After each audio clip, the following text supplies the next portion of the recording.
एक बुद्धिमान आदमी जानता है कि उसके द्वारा लिए गए आज के फैसले उसके कल का निर्णय करेंगे। इसीलिए वह अपने फैसले हमेशा सोच विचार कर ही लेता है, क्योंकि वह जानता है कि उसके द्वारा लिया गया छोटे से छोटा फैसला सिर्फ उसको नहीं बल्कि उसके आसपास के लोगों को भी प्रभावित करेगा। हमारा जीवन किस प्रकार का होगा, यह सिर्फ हमारे सोचने के नजरिए पर ही निर्भर होता है। उदाहरण के लिए एक छोटी सी कहानी सुनिए। एक बहुत ही गरीब आदमी था। उसके पास कुछ भी नहीं था, ना उसके पास धन था, उसके माता पिता अंधे थे और उसकी कोई संतान भी नहीं थी। ऐसा प्रतीत होता था कि पूरी प्रकृति का कहर उस पर टूट पड़ा हो। अपनी परिस्थितियों से तंग आकर वह पहाड़ों में तपस्या करने के लिए चला जाता है। बहुत सालों तक तपस्या करने के बाद एक दिन भगवान उसको दर्शन देते हैं और उसे कोई भी वरदान मांगने के लिए कहते हैं। अब यहीं पर सबसे बड़ी अड़चन खड़ी हो जाती है। वरदान उसे एक मांगना था, लेकिन उसकी इच्छाएं तो 3 थीं। वह अपने माता पिता की दृष्टि भी चाहता था, वह धन भी चाहता था और अपने लिए संतान भी चाहता था। अब उसे समझ नहीं आ रहा था कि वह भगवान से क्या वरदान मांगे। कुछ देर सोच विचार करने के बाद उसने ऐसा वरदान मांगा कि भगवान भी आश्चर्यचकित हो गए। उसने भगवान से कहा कि हे परमात्मा, मैं चाहता हूं कि 3 महीने बाद मेरे माता पिता मेरे बेटे को सोने की थाल में दूध पीता हुआ देखें। अब इस एक वरदान में उसकी तीनों इच्छाएं पूरी हो गई। उसके माता पिता की दृष्टि भी आ गई, उसके लिए धन भी पर्याप्त हो गया और उसकी संतान भी हो गई। हालांकि कहानी काल्पनिक है, लेकिन इससे सीखने को यही मिलता है कि हमारे लिए गए फैसले हमारे पूरे जीवन को किस प्रकार बदल सकते हैं। लेकिन सवाल यह है कि क्या कोई ऐसा तरीका है जिससे हम सटीक फैसले लेने सीख जाएं, जिससे हमारे जीवन में कोई गलती ना हो और हमारे द्वारा लिए गए किसी भी फैसले पर हमें कभी पछताना ना पड़े।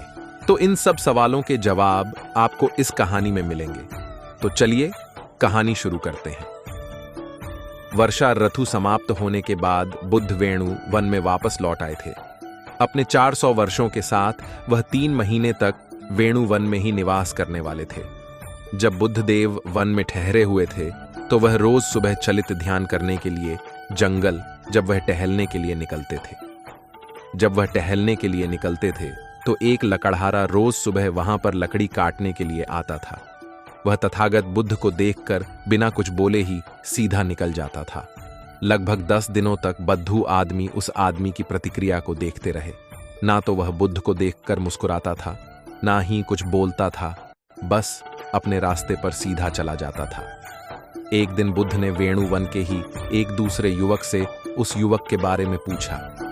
बुद्ध ने पूछा कि तुम्हारे गांव का एक लकड़हारा है, रोज जंगल में लकड़ी काटने के लिए आता है, लेकिन मैं आज तक उसके चेहरे पर कोई मुस्कुराहट नहीं देखी। वह बहुत तनाव में दिखता है, बहुत दुखी रहता है, किसी से बोलना भी नहीं है। ऐसा उसके जीवन में क्या हो गया? क्यों वह इतना दुखी रहता है? उस युवक ने कहा कि है तथागत, आपने तो क्या, हमने भी आज तक उसके चेहरे पर कोई मुस्कुराहट नहीं देखी है। और मैं तो क्या, गांव के किसी भी युवक ने, किसी भी आदमी ने उसके चेहरे पर कभी कोई मुस्कुराहट नहीं देखी। उसका चेहरा हमेशा मुरझाया हुआ रहता है, वह तनाव में रहता है। जब उससे कोई बात करके उसके तनाव का कारण पूछने की कोशिश करता है तो वह कोई कारण भी नहीं बताता है। बुद्ध ने उस युवक से पूछा कि क्या उसके परिवार में किसी की मृत्यु हुई है? तो इस पर उस युवक ने मना करते हुए कहा कि नहीं तथागत, उसका परिवार तो भला चंगा है, उसके परिवार में तो सब लोग हैं। अगले दिन सुबह सुबह जब बुद्ध दोबारा चलित ध्यान करते हुए जंगल से गुजर रहे थे तो उनका सामना दोबारा से उस लकड़हारे से हो गया। बुद्ध ने उस युवक को ठोकते हुए कहा कि जीवन इतना खूबसूरत है, लेकिन तुम इतने उदास क्यों रहते हो? आज 10 दिन हो गए, मैं रोज तुम्हें देखता हूं, लेकिन तुम्हारा चेहरा हमेशा मुरझाया हुआ रहता है। क्या परेशानी है? जीवन इतना आनंद भरा है, लेकिन तुम्हारे जीवन में कोई आनंद प्रतीत नहीं होता। उस युवक ने तिरछे नेत्रों से बुद्ध की तरफ देखते हुए कहा कि मेरी समस्या का समाधान कोई नहीं कर सकता, इसीलिए मैं किसी को अपनी समस्या बताता भी नहीं हूं। मैं किसी से कोई बात करना नहीं चाहता। मैं अपने जीवन में जैसा भी हूं ठीक हूं।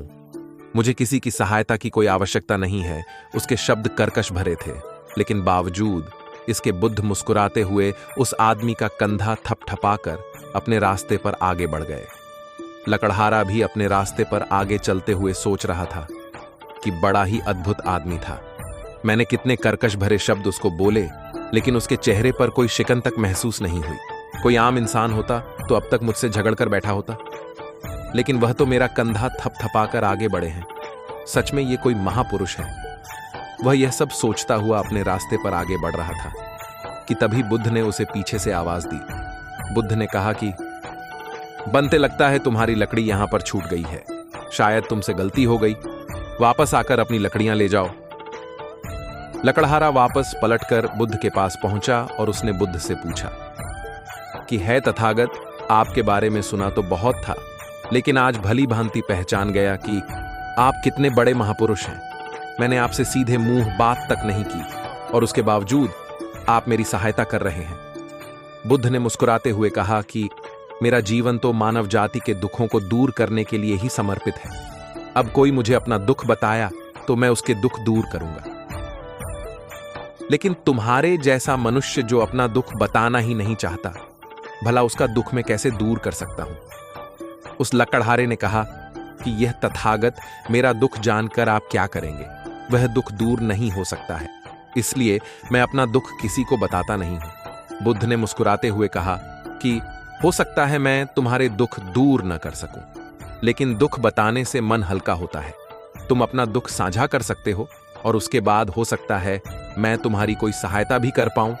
एक बार बताओ तो सही, तुम्हारे जीवन की समस्या क्या है? यह सुनकर वह लकड़हारा भी आज पहली बार मुस्कुराया। उस लकड़हारे ने कहा कि आप ठीक कहते हैं तथागत, लेकिन मैं चाहता हूं कि आप अपना जो भी उपदेश दें मेरे बेटे के सामने दे।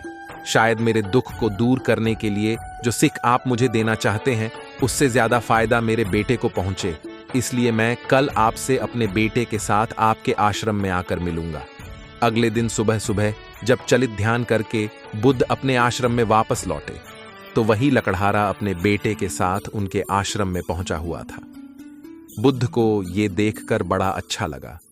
बुद्ध ने उन दोनों को अपने पास बुलाया। पास पहुंचकर उस लकड़हारे ने बुद्ध से कहना शुरू किया कि हे बुद्ध, मैंने अपने जवानी के दिनों में एक गलत फैसला लिया था, जिसकी वजह से मेरा पूरा जीवन बर्बाद चला गया। मैं जवानी में बहुत ही ताकतवर हुआ करता था। मेरी पहलवानी के चर्चे दूर दूर तक फैले हुए थे। मैं चाहता था कि मैं सेना में भर्ती होकर अपने राज्य की रक्षा करूं, लेकिन तभी मुझे एक मित्र ने मुझे व्यापार करने की सलाह दी। मैंने अपना सेना में भर्ती होने का सपना छोड़कर और उसके साथ व्यापार करना शुरू कर दिया। कुछ समय तक तो व्यापार अच्छा चला, लेकिन कुछ समय बाद वह व्यापार भी चौपट हो गया और वह दोस्त जिसके साथ मैंने व्यापार शुरू किया था, वह मुझे धोखा देकर, मुझे छल कपट करके मुझे छोड़कर चला गया। इससे मेरा दिल हमेशा हमेशा के लिए टूट गया। मैं चाहता तो आसानी से सेवा में भर्ती हो सकता था, लेकिन मेरे द्वारा लिया गया एक गलत फैसला मेरे पूरे जीवन को बर्बाद कर गया। मैं चाहता हूं कि आप मेरे बेटे को समझाएं कि जीवन में सही फैसला लेना कितना महत्वपूर्ण होता है, और साथ ही साथ आप यह भी बताएं कि सही फैसला किस प्रकार लेने चाहिए, क्योंकि आजकल के युवक लालच में बहुत जल्दी फंस जाते हैं। वह यह नहीं सोचते कि आज जो वह फैसला ले रहे हैं वह उसके जीवन को किस प्रकार बदल देगा। बुद्ध बिना पलक झपकाए उसकी बात बड़े ध्यानपूर्वक सुन रहे थे। बुद्ध ने कहा कि बात तो तुम बिल्कुल ठीक कह रहे हो। तथागत ने उस लकड़हारे के बेटे की तरफ देखते हुए कहना शुरू किया कि सही फैसला लेने के लिए बहुत आवश्यक होता है कि तुम्हारा मन शून्यता में हो। शून्यता का अर्थ है कि तुम्हारे मन में उस फैसले को लेकर कोई भी भावना नहीं है। अक्सर मनुष्य फैसले लेने में तभी गलती करता है जब उसका मन किसी भावना से ग्रस्त होता है, मोह में लालच में। दूसरों से वशीभूत होकर हम यह भूल जाते हैं कि हम जो फैसला ले रहे हैं वह दूसरों से ज्यादा प्रभावित है, किसी भावना से ज्यादा प्रभावित है, बजाय इसके कि वह फैसला हमारे मन से निर्विकार भाव से निकला है। तथागत की बात सुनकर लकड़हारे ने कहा कि आप ठीक कहते हैं तथागत, मैंने भी अपने जीवन में यही गलती की थी। मुझे लगा था कि सेना में तो मैं थोड़ा सा धन कमा पाऊंगा और व्यापार में मैं बहुत जल्दी बहुत बड़ा धन कमा सकता हूँ, बहुत ज्यादा धन कमा सकता हूँ। इसीलिए लालच में फंसकर मैंने वह गलत फैसला ले लिया। अगर उस समय मैं शून्यता के अर्थ को समझना तो मैं यह समझ पाता कि मेरा जीवन किसके लिए समर्पित होना चाहिए।